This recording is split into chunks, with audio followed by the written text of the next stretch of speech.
Eto, mainit na balita mga idol. Quick recap lang mga idol ng Gilas versus Iraq kanina. Marami nagsasabi na di daw impressive ang panalo ng Gilas, bakit kaya? Pero bago yan, like and subscribe lang mga idol para sa latest basketball news and highlights. Matapos ang mabagal na simula ng Gilas, pinatunayan pa rin nila na kaya nilang bumangon sa pagkakalugmok sa 0-2 na standing sa Group D.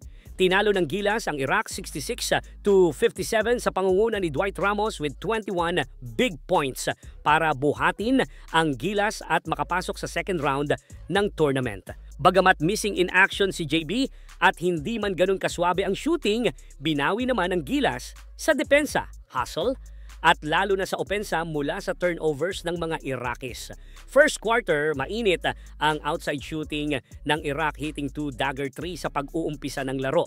Pero may sagot naman dyan si Edu with a 3 at isang alley-oop mula kay Scotty sa ilalim. Point of attack pa rin ng mga kalaban ng Gilas yung depensa ni Junmar. Dahil alam nila na medyo mabagal nga itong si Junmar sa depensa, giving up a foul counted dito sa bigs ng kalaban. Nabawi naman agad yan ni Junmar sa kanyang reverse layup para ibaba sa 3 ang abante ng mga Iraqis. End of first quarter, 18-12 abante ng 6 ang Iraq. Pagpasok ng second quarter, tinatry na ng Gilas gamitin yung triangle pero medyo mahigpit yung depensa ng Iraq. So they switch sa weaker side. And luckily, Dwight Ramos able to penetrate inside the basket. Nagrereklamo na tong player ng Iraq na halos kakapasok lang pero inilabas agad ng coach matapos mag-commit ng turnover. Pero DeMario Mayfield hitting a tough 3 para makuha ulit ang abante sa Gilas. 28-27. Sobrang off night ni JB sa laro na to dahil halos lahat ata ng ibato niya sa tres ay hindi pumapasok. Buti na lang to the rescue si Dwight para itabla sa 33 all ang first half mula sa assist ni Perez. Third quarter, take over na si Mayfield hitting the first basket ng third quarter pero Junmar with a good box out para itabla ang game. 35 all.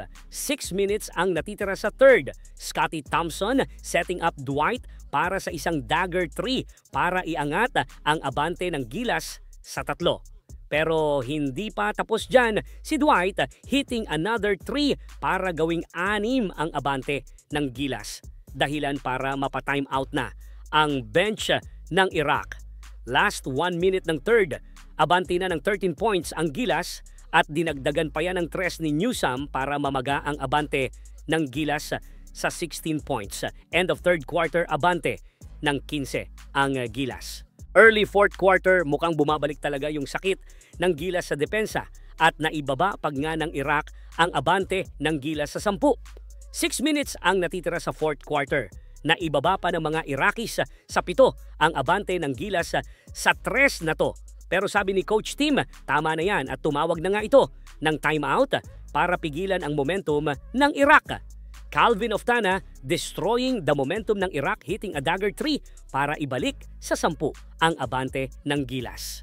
Last 2 minutes abante na ng 14 points ang Gilas at hindi na nila hinayaang makahabol pa ang mga Iraqis. Final score 66-57 and Gilas will advance sa second round against one of the teams sa Group C.